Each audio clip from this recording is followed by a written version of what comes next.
So let's talk a little bit about how the communal narcissist can really mess with your head and create a messy trauma bond. Now, when we think of communal narcissistic patterns, it's easy to jump into the vision of them as these sort of pseudo-humanitarian, Instagram do-gooder influencer pillar of the community types. Communal narcissistic people are tricky, right? Because they're viewed by the world as being so good because of the charitable things they do, and they're well broadcasted and publicized humanitarian efforts in the small world or the larger world, and they're carefully curated ways that they're always helping people, but always making sure they tell people about it too, so they get validated. And of course, on the dark side, communal narcissism can also mean cult leaders and new age grifters sending a wellness message at extortionate prices. But just like love bombing is not always about someone jetting off to Paris with you for dinner or giving you extravagant gifts. And remember that the most hard to spot love bombing is the person who says the things to us that we've been longing to hear our whole lives, right? And something similar happens with communal narcissistic patterns. The reason that communal narcissism can be so difficult to sort of detect or pick up is because of how we think of empathy. And how we think of empathy is really core to how we think about narcissism. We sometimes miss that empathy is just merely a response. And in its healthiest form, it's an emotional response to what we're experiencing, good or bad. It's somebody responding or sharing in happiness, or hearing us and being with us when we're sad, or they're not trying to fix things, but just being with us and obviously not shaming us. To be empathic is to be present with another person's emotional state. And there are lots of different kinds of empathy too. Sort of the big mama of empathy is emotional empathy, right? That someone mirrors back to you in a way that you feel emotionally safe and seen and heard and felt. Cognitive empathy is kind of empathy light. It is a person understanding why you feel the way you feel sort of intellectually, but they don't quite get there emotionally. Then there's stuff like compassionate empathy, which is when that emotional empathy gets translated into action. Someone witnesses, for example, that you're going through grief. They empathize with your sadness and loss. They let you know it's okay to slow down for a minute. And then they offer to pick up your kids from school, for example, or brings you dinner. Now, it gets tricky when a person just does the empathic action, brings you the dinner, but is judgy. That feels like sort of like action empathy without the feeling. Then that's not compassionate. But the compassionate empathy piece can be why communal narcissism messes with our heads. When people help us, we are often very grateful, especially if we are enduring narcissistic abuse or are from narcissistic family systems that are characterized by selfishness, where people rarely help you. And many survivors are big-time helpers. So you are often helping and not getting much back. So when someone does help you, it can feel like a benediction, a gift from heaven. And you may even feel almost disproportionately grateful when it happens. Like the thing that the helping person does may be a nice thing that they did, but it's not that monumental. But if you aren't used to ever being helped, you may often find yourself becoming very fawny and even swoony in your gratitude. So let me see if I can explain this next part clearly, because the tricky piece with communal narcissistic folks is that they like to help. They really do. Sometimes, even if you don't want the help. But sometimes, when you really need it, they do stuff like they bring the soup over when you are sick, or they take you to the airport or pick you up from the airport at a messed up time, or they visit you in the hospital, or they send you flowers when you're going through a bad time.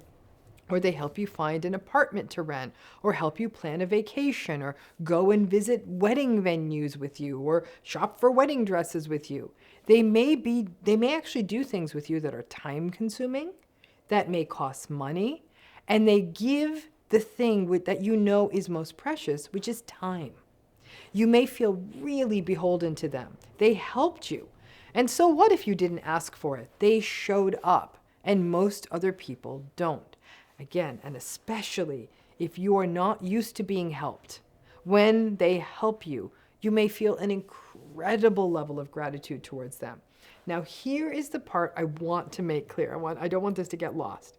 Not everyone who helps is a communal narcissistic person, not by a long shot. Sometimes really nice people help, or very empathic people help, or just regular folks help, right? So in this big group of helpers, nice people, kind people, well, the communal narcissistic people are in there too. Now, what is core to the whole communal narcissism thing is that it is very important for the communal narcissist that they are perceived as being selfless and that their do-gooding is formally recognized. And people make a big deal about it. This means that they really eat up getting social media posts thanking them for all the great things they do, or certificates and honors or banquets honoring them for all they do, or getting an award there. That people speak of them in saintly terms. Oh, she does so much for everyone without asking for anything. It's important for them to be viewed as a pillar of the community or the family. And if that part doesn't happen, being viewed like any of that, there's brittleness, frustration, anger, snipes and swipes. You may think, well, that doesn't really seem selfless. I realize that, but not everyone else does. So you may be wondering, how am I supposed to know that this really helpful person in my life is a communal narcissistic person? And you might be thinking, Dr. Ramani, maybe you're being judgy. So here's where it happens. So you may have had times in your life that this communal narcissistic person wasn't always the easiest to get along with, or they would say things that would make you say, well, damn, okay, wow, ooh, that's unhelpful. Or they would be maybe a little demandy or maybe shaming.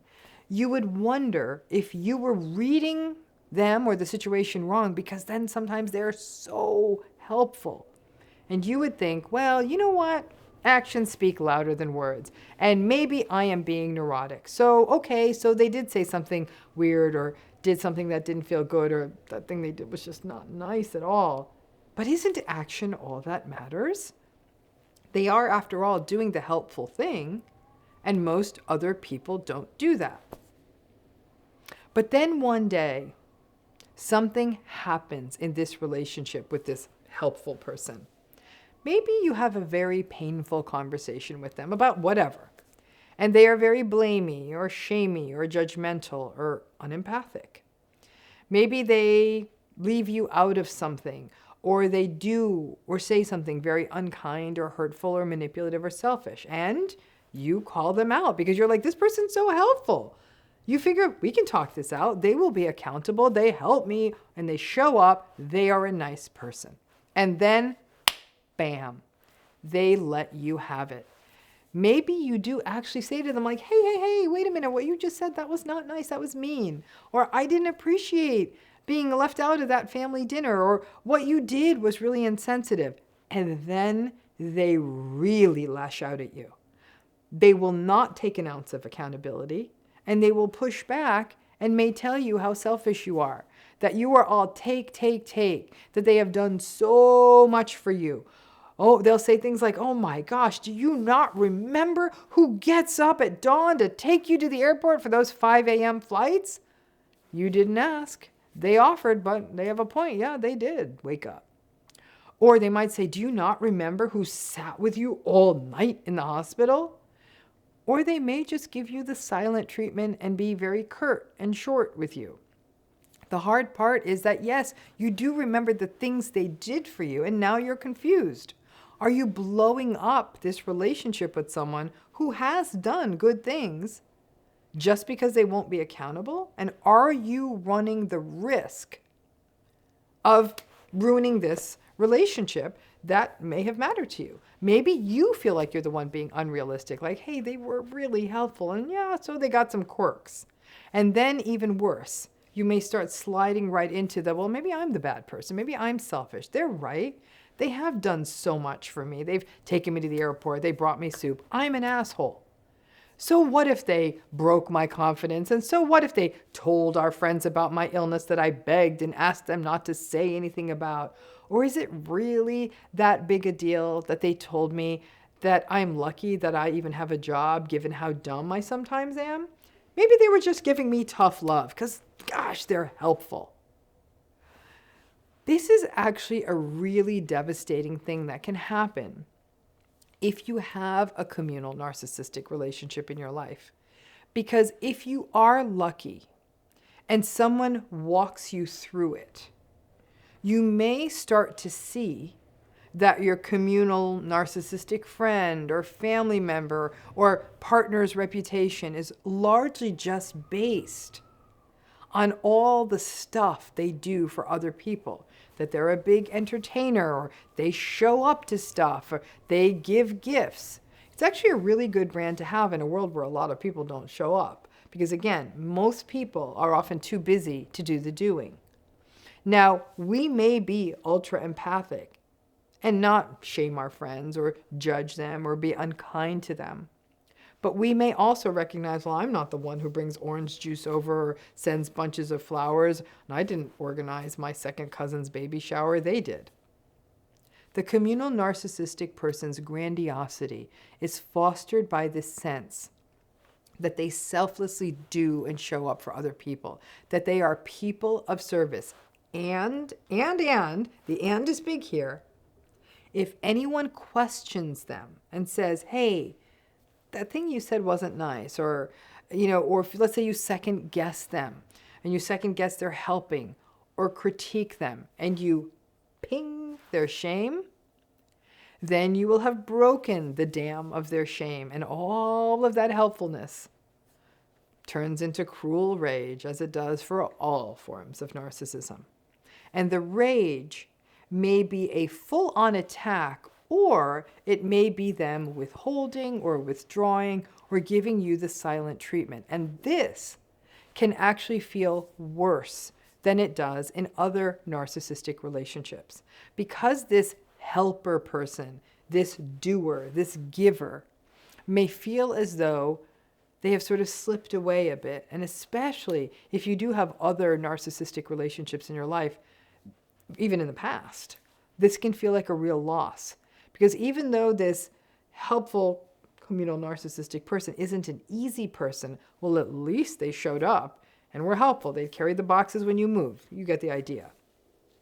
But if you keep peeling away the layers of this onion, you may also recall that you did walk on some eggshells in this relationship.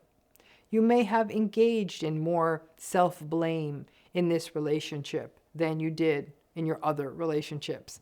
You might think things to yourself like, well, maybe I'm the one who is the jerk for thinking something so bad of her. She is so, after all, so helpful to me. And all of their doing, helping, saving, those parts of them really confused you. Because in most cases, narcissistic people aren't big helpers. They may help from time to time in sort of a performative grand gesture because it makes them look good. But the communal narcissistic person does it a lot, and they do it with a lot of people. It's their way of engaging in the world and, frankly, getting supply. They do and do. This feels like they give and give. But as with all narcissistic relationships, it's transactional. And ultimately, there will be a price to pay, even if it's that we shut up and put up with the mean things they might say because they do so much for us. Because all that doing and giving allows them to maintain a sort of schema internally of themselves as a great person who does so much for other people. However, all of the other narcissistic stuff, the entitlement, the dysregulation, the shallow sense of self, the marginal empathy, the dismissiveness, and yes, even the selfishness are still all at play. If you really, really paid attention, you will notice that any helping that the communal narcissistic person does is on their terms and on their schedule, and often only comes when they offer, but doesn't necessarily come because you ask. Another tough element of this is that you do not get to question how they help you. The communal narcissistic person helps the way they want to help, and often in a way that showcases their contacts and expertise. Saying something like, for example, oh, My sister-in-law is a great dermatologist. I'm getting you in right now, whether you want to or not. Don't get me wrong, that could be helpful, but you can still see how they are getting what it is they need, which is a validation of their giving nature and the sort of the flex of grandiosity. I know this person. I have the power to move mountains. It's very performative when the communal narcissistic person shows up.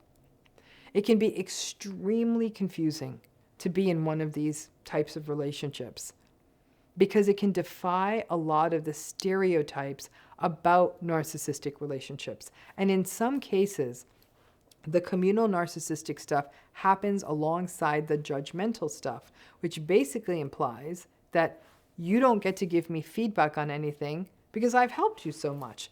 That can feel deeply confusing because it almost feels valid. It's actually not valid, but it can feel valid. And you may find that there is some decency in this relationship because they are helping not just you, but lots of other people, almost to the level of being a bit of a busybody.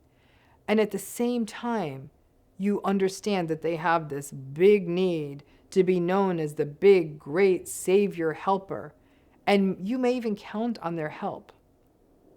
Maybe the only reality, and it's a painful one, is to understand the limitations of a relationship like this, that you can thank them for the help. You may recognize that it's not a relationship where you can fully be yourself or expect that they're ever going to be fully accountable. And for many communal narcissistic folks who have really polished their grandiosity and embedded into their always helping, always doing, always entertaining, always showing up, always bringing the gift, and posturing as next level selfless, anything you do that may ping their shame, including a little bit of feedback, will go badly, and them withdrawing their support can feel really unsettling, and above all else, leave you questioning yourself. Listen, you can often manage these relationships, these kinds of communal narcissistic relationships, with lots of praise, effusive thanks, calling them an angel and a savior in front of a crowd, applauding how selfless they are, liking their social media posts, making a social media post about them. Can you believe what an angel this gal is? And in exchange, you may actually get a lot of help from them. And it's a bit of a gift horse. Don't look it too closely in the mouth. And if you do get burned in one of these relationships, as hard as it is, it's radical acceptance, just see it for what it is. You may be able to get the relationship back on track after you anger them. You may continue to get their help and showing up and let them get the supply it gives them to be in this role. It's sort of a tricky symbiosis. You're being helped, they're getting validation, and as long as you don't tread in forbidden spaces and try to make this relationship more than it is and see it for what it is, it could work. Maybe that's just me telling you to be manipulative. I own that. I personally think I'm just trying to tell you to be realistic. Then, I guess, grab up that 5 a.m. airport ride when you can get it. It's not easy, but these folks might actually feel very different than the other narcissistic people you know, but they still hurt. And you may be very quick to blame yourself of how could I be mad at someone who's helped me so much? Doing ain't everything.